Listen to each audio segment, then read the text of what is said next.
The very first presentation is by Major Rohan, Commander.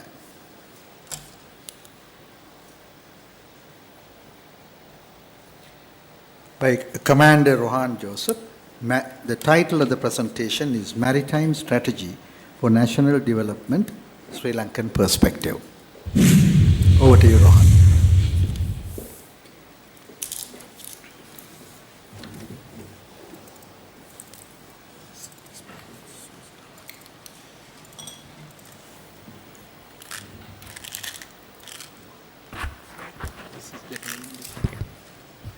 Honorable Chair, distinguished gathering, ladies and gentlemen, a very good morning to all of you. The topic that I have selected today is to talk about Maritime Strategy for National Development, the Sri Lankan Perspective.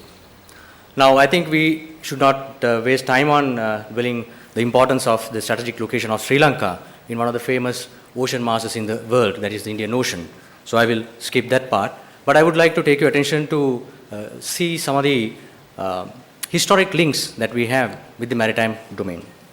Now, if you have seen, maritime Silk Route is very important. We gain a lot of trade prosperities through this. Obviously, Sri Lanka is a very important landmark or point in this ocean affairs.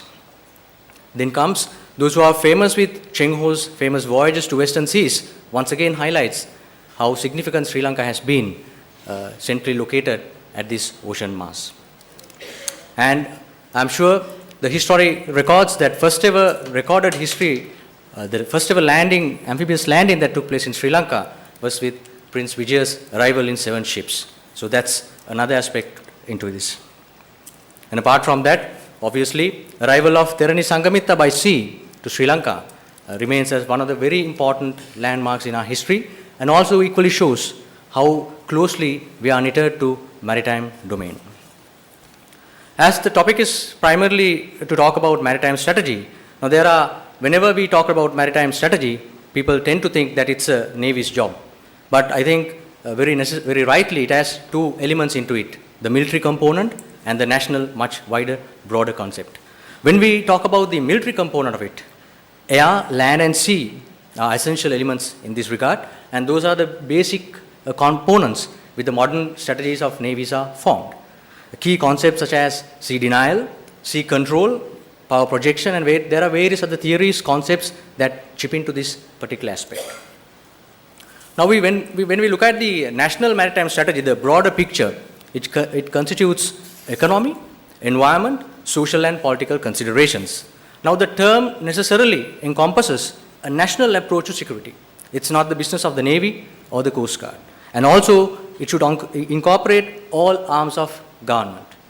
Now, for Sri Lanka, our boundary regarding the ocean should start beyond the exclusive economic zone. We need to look beyond that. That's where our future lies. So, when we look at the national development, obviously maritime strategy will remain as a very important factor.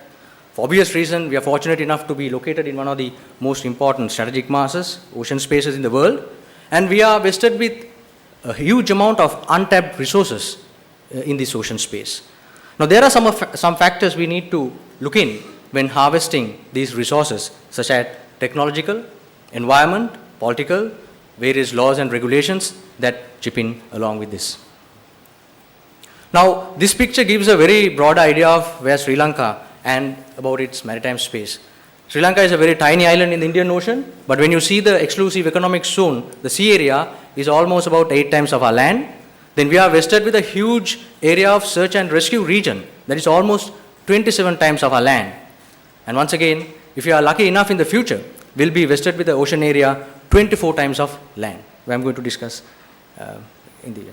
Now, why I say ocean is our future? Simply because of this. Now, we have already forwarded our claims to the UN regarding the limitation of our outer limits of the continental margin. If you are lucky, by 2025, we'll be vested with this huge ocean space. Now, onto the right of your screen is the Bengal fan, which have a lot of sediments got down from the Indian rivers, and they are untapped. So we have to have a strategy in order to take maximum output from this. Maritime trade is obviously a very important area in national development. Now, Colombo Harbour is considered as one of the major hubs in transshipment. Over 70% of Indian cargo transship through us, and also we are capable of handling triple-E ships, which are the biggest container carriers in the world, which can come. And we have, for sure, higher competition from our region. So if we do not have a new strategy, we are going to lose this transshipment market. That's very important. And also, there are enough petroleum resources, rather potential petroleum resources, blocks being identified. Once again, a fine-tuned strategy will be able to yield potential results from these. And apart from that, ship repair and shipbuilding is another very important area we need to look in, because as a country, we had a very historically developed shipbuilding construction environment in the country. But unfortunately, that lacks away. But this is once again a very lucrative business area which we need to look in. A sound strategy is once again very important. Fisheries resources, I think, enough have been discussed in the morning sessions as well as today. So we have a whole range of ocean mass. The problem is now how best we are going to yield the best resources out of it. We are going to waste it with so many ocean areas in the near future. So we must have the technology, sound vessels, technologically advanced vessels, in order to reap the benefits of this ocean space. Now, thinking all these aspects, I thought that we need to form the National Maritime Strategy, necessarily looking at year 2025, because that's the demarcation that I see. When we look at the maritime security strategy of it, I think the 5 components that are flashed on the screen need to be looked in very seriously. We have to have a 360-degree approach to maritime domain, as well as a total sea control and maritime reach and depth that which we can reach into our ocean masses. And also maritime security, which we talked about national and traditional and non-traditional threats. Maritime diplomacy also a very important area in this regard. Now, we have some national challenges definitely to look in. How best we are going to protect our maritime sovereignty, how best we are going to protect our energy and food sources, and also protecting our marine ecosystems, impact on climate changes, and how best we can sustainably use our marine resources. Now, the major area that I think we lag behind is marine science and research and experimental capacity. When compared with other regional countries, we lack in this area.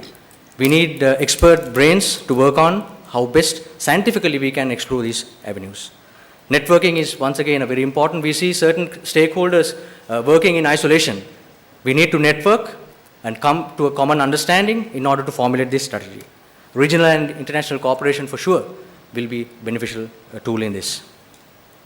Now, I see 4 pillars that my proposed strategy is going to stand on: maritime security, maritime governance, maritime research and scientific development, regional and international cooperation. So the strategy should have a vision, of course, and it will be to use the full potential of surrounding ocean mass to achieve broader national development objectives. Now, in this sense, I propose that we establish a National Maritime Strategy Implementation Authority in Sri Lanka, which we do not have at this moment, a common body to look into the strategic affairs. So the key stakeholders such as the Navy, Coast Guard, shipping industry, various other professionals can easily chip in and share their knowledge with us in forming this much wanted strategy. So in conclusion, I think we have a huge ocean space. We are going to be vested with another huge area, probably too difficult to handle also. And the question here is, have we done enough to reap the benefits from our ocean? Because ocean is going to decide our future. The future generations will look into the ocean for sure. The answer that I can see here is a sound national maritime strategy in order to reap benefits from this. I could not find a better person to quote rather than Benjamin Franklin. And I quote, he said, "If you fail to plan, you are planning to fail." I unquote. And it's a matter of adding my words there. If Sri Lanka fails to plan at this juncture of history in planning up the maritime strategy, we are sure to fail in the future. I thank you for your patient listening.